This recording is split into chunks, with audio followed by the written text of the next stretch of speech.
7 of Transform Your Life in 15 Minutes. This is where we're doing 5-minute exercises, one each for the mind, the body, and the soul. For the mind, we're reading a book called Psycho-Cybernetics by Dr. Maxwell Maltz. And then for the body portion, we're doing Yoga Sun Salutations. And then for the soul portion, we're doing a 5-minute breathing meditation focusing on our Ujjayi breathing. Hi, my name is Pia McAdams. I am an accounting professor. I'm also a certified coach specializing in personal and small business finance and also in fitness. I help people reach goals in those areas. I want to welcome you to the challenge. Those of you that are on live, good morning, Nell Bell. Nice to see you. And for those of you that are watching the recording, so we're coming down to the wire, and so people ask me, what's going on? What's coming up next? Trust me, we have 3 more days. I will tell you what's coming up. There's some big, exciting things coming up, and I'm almost so excited. I'm bursting at the seams, but I'm patiently waiting to tell it to you as well. All right, so yesterday, let's go ahead and jump right into it. Yesterday, we got started with me asking you to visualize your mind. And the reason why I did that is because I'm pretty sure that you've heard somewhere that visualization is the key. Like they always tell you, like do your vision board, but it's basically because we're generally visual people. So if you can actually see, see what you visualize, you can materialize it. So I asked you yesterday to visualize your mind, and I can probably guarantee that the thing that came to mind, if anything, was your brain. And so I mentioned that your brain is an organ. So I actually drew a picture of your mind. So I kind of want to recap here today for those that didn't get a chance to see it, or even if you did see it, it's the repetition that's going to be the key. And again, it's backwards, but you can follow along, right? So this is a picture of your mind, and this is your body. Look at your long neck here. So on the top portion of your mind, you have your conscious. This is known as your thinking mind. Okay, this is where we process all of our thinking. So all those little thoughts are manifested in this area right here. Then the bottom portion is our subconscious, and this is known as our emotional mind. This is where we start feeling, okay? And then what happens is if what you think and what you feel, if you combine those together, they actually come with your habits and your beliefs that goes down to your body, and this is where you actually start producing your action and your results or lack thereof, okay? So what we're learning is that this right here, this mind, inside of your mind, you have a mental picture, okay? And this mental picture, your self-image, basically started when you were a child. So when we were born, this is us as a child. We only had the bottom portion of our mind, which is the subconscious, and this should be open. But this is like this dotted line really should be open because it's not a filter, because it's wide open. And then from the environment, we're getting fed different things. And this is generally from our parents because that's the first interaction when we come to the world. So these X's actually were the blueprint that were laid upon us as a child. So all your beliefs about money, about relationships, about people, about the government, like anything that your parents exposed you to at a young age, this was being imprinted on your subconscious, which was starting to develop within your self-image. So if you're wondering why you're having trouble materializing the goals or like manifesting goals in your life, this could be the reason why. It's because what was imprinted here as a child is going to still be here as an adult. For instance, have you ever heard the saying that money isn't grown on trees? Well, guess what? That's something that's imprinted in your subconscious, and basically what's imprinted is that money is limited. Well, guess what? Money is abundant. It really is. But because you were imprinted with the idea that it wasn't, then you don't see the abundance of money, okay? And then what I also mentioned yesterday was that your brain, your mind, the way for you to actually remember this is that the top portion of your brain, your thinking mind, your conscious mind, is like a drill sergeant. And what is the purpose of a drill sergeant? To give orders, right? And then the bottom portion of your mind, your subconscious, your emotional mind, is like the recruits. And what are the jobs of the recruit? To say, yes, drill sergeant, yes. All right. Hi, Chris. Hi, Patricia. Thank you for joining me. So the bottom portion of your subconscious mind is the recruit. So their job is to say, yes, drill sergeant. By the way, it's very important to note that your bottom portion of your mind only knows the word yes. So the reason why I'm mentioning this is because every time that you negatively think something like, I can't do this, then guess what? When you think I can't do this, guess what your subconscious mind says? Those recruits says, yes, you can't do this. And then therefore you won't do this.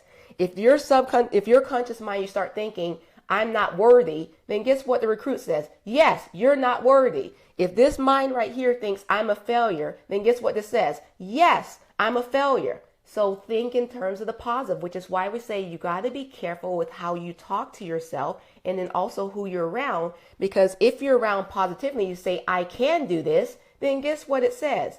Yes, you can. If you think I am a success, then guess what? Yes, you are a success. If you think I am worthy, then guess what the recruit says? Yes, I am worthy. Okay. So this is what I was talking about yesterday. So it's kind of like a recap, but it's important to really think about this because a lot of people don't know this. So now that you know, now you can see how you can use it to your benefit. So now to the book.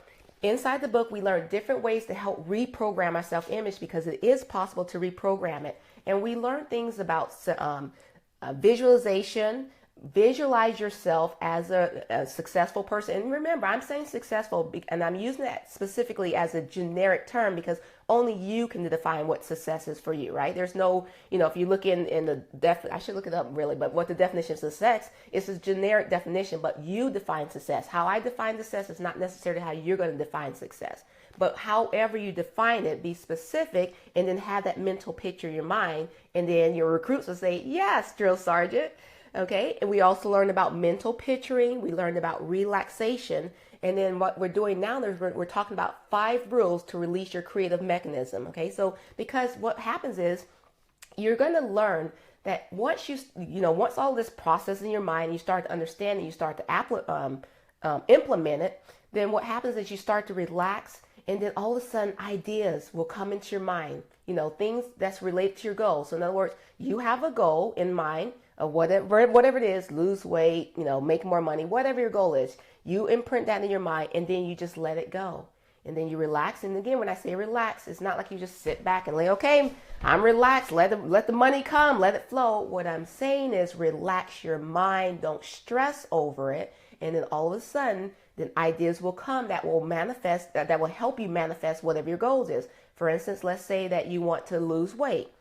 Okay, so I want to lose 50 pounds. So you say, okay, I want to lose 50 pounds. You put that goal out there and then you let go. And then you just go and do your thing. All of a sudden, maybe hire a personal trainer. Or maybe a friend calls and she is a personal trainer. Or there's a gym membership that a commercial comes on with a gym membership and it's a special. That's what I'm saying. Things will all of a sudden appear to you that you had no idea. Okay, so we're talking about 5 different ways to release that creative mechanism. Now, the first one, which is the most important one, in my opinion, is do worry before the wheel begins. So this is basically an analogy of a roulette wheel. If you've ever been to Vegas or know what a roulette wheel is, it's a gambling machine, right? So do worry before you place your bet. But once you place your bet, when the wheel starts turning, let it go. And that's just exactly what I was saying. So you're going to worry about, okay, what are my goals? What am I going to think about? What I want to do? What I want to have in life? Like worry then. And then once you say, okay, I want to lose 50 pounds. Now you've made a decision. The ball is in play. The wheels are starting to turn. Let it go. Okay. That's number 1. Number 2 was form the habit of consciously being in the present. So instead of being in the past, worrying about, in the past, I couldn't do this. I couldn't fit into these jeans or this, and I got to go to this 12-year reunion and I'm fat or whatever. Don't do that. Worry about the present moment. How do you feel now? How do you feel today? Oh gosh, I feel relief. I put my goal out there and I let it go. And today's a good day. I don't have to worry about it. Okay. So that would be example. Rule number 3 was only do one thing at a time. And I have to admit, this is my challenge, but only because, like, for instance, I'm so relaxed, all these ideas come into mind. But basically what that means is do one thing at a time. Don't have all these, goals, particularly if they're going to conflict each other. Like, for instance, you want to lose weight, but then you want to go to this, I don't know, I'm trying to think like really quick. You want to lose weight, but yet you want to go to this thing where there's going to be like a whole bunch of exotic food. Like you want to go and there's going to be like a tasting of all this exotic foods that are kind of in conflict. But basically it's saying, just focus on one thing at a time. An analogy that comes to the mind is like, for instance, if you think of a candle, right? And if you hold up a candle, you're going to see that the light shines all around. But if I look at the paper and you say, well, can you see the light on this paper? And you really won't see it because the light shines all the way around. But if you then take that same candle light and then kind of put it into like a tube and then focus it right on the paper, like you're just putting it on there and focusing it right onto the paper, then all of a sudden you can see the light exactly shining on that paper and only on that one spot. Okay, so same thing, you want to do that. So now let's get into rule number 4.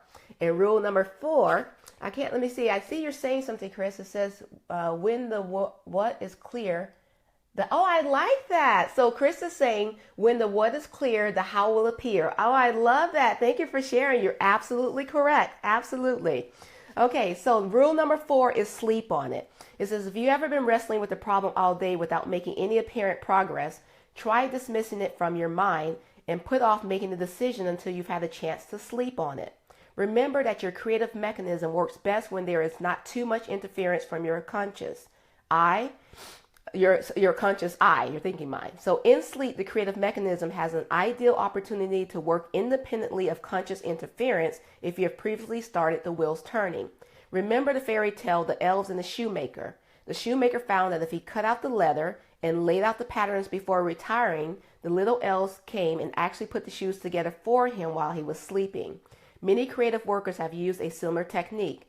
Mrs. Thomas Edison said that each evening her husband would go over in his mind with the things that he hoped to accomplish the next day. Sometimes he would make a list of the jobs he wanted to do and problems that he hoped to solve. Sir Walter Scott is reported to have said to himself whenever his ideas would not gel, never mind, I should have that 7 o'clock the next morning.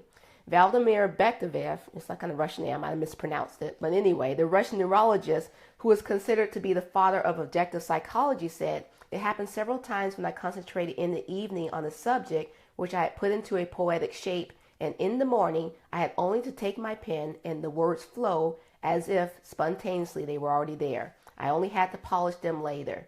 And then the rest of it, I'm pretty sure the rest of it goes on, but we are up to our 5 minutes.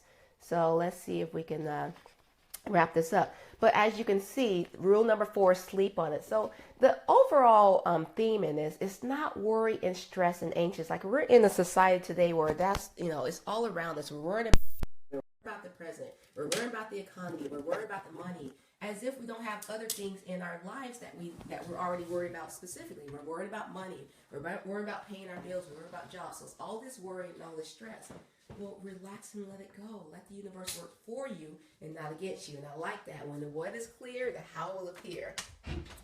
Okay, so now we're going to move on to the second and third portion. And by the way, guys, again, I want to reiterate.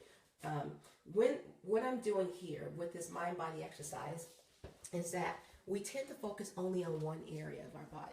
Like for instance, let's say, I always like to use the example of losing weight. Because that's what's on the outside. Like we actually see ourselves in the mirror, and so we, of course, that helps, or it helps negatively or positively our self-image. Because if we're critiquing ourselves in the mirror, if it's positive critique, of course, we're helping it positively of our self-image. If it's negative critique, guess what? We're imprinting more negativity. But then we start doing stuff to work on the outside.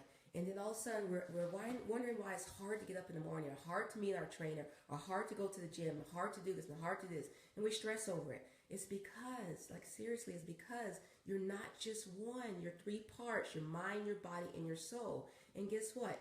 If you think of it as the analogy of the house, if you paint the outside of the house, but the inside is a mess, it's a disaster area, then does that mean that you have a nice brand new house? On the outside, you may have lost that 50 pounds, but if you haven't cleaned up on the inside, then guess what?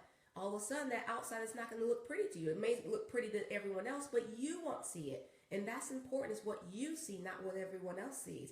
So what I'm saying is 2/3 of you are internal. 2/3 of you consist of your mind and your soul. You have to work on those as well in order to have a complete you. Does that make sense? Okay, enough talking.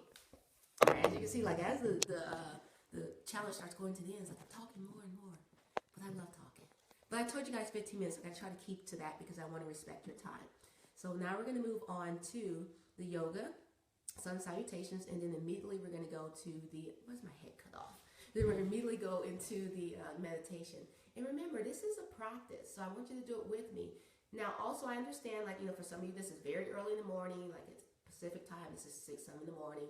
For those of you on the Eastern time, this might be right in the middle of your day, but that's okay because I gave you a recommendation that in the morning, this is just my recommendation, you can do it how you want. In the morning when you get up, do yoga. Do the 5-minute sun salutation before you start your day, okay? And then toward the middle of the day, do the meditation, because that's generally where your stress is, in the middle of the day. And then just before you go to bed, that's when you do the mind, because now you're imprinting the positive things so that you can sleep on it and wake up and then have the cycle start again. And again, all it takes is 5 minutes. But you're going to find, because I know I'm reading your responses to me, you're going to find that these 5 minutes are like seeds and they've actually grown. And so you actually find that you're spending way more than 5 minutes. Okay, sorry, enough time. Enough talking. I'm on yoga.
so this brings us to the meditation. So I want you to find yourself in a nice, comfortable position. And if you are sitting down, make sure you're not supporting your spine like on a chair. If you're sitting on a chair, sit up nice and tall. Your spine is erect. You want to make sure that you're in a nice, comfortable position. Just kind of close your eyes, clear your mind. As thoughts come into your mind, gently push them aside and just focus on your breath. We're doing Ujjayi breathing. That means as you inhale, the diaphragm makes its way all the way up to the chest cavity. Your abdomen is going to expand out, your chest is going to rise. And as you exhale, your chest is going to collapse, your abdomen is going to go in. Just focus on your breath. Inhaling deeply for 1, exhaling for 2.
release, relax, and return refreshed and calm. You've done something good for yourself today.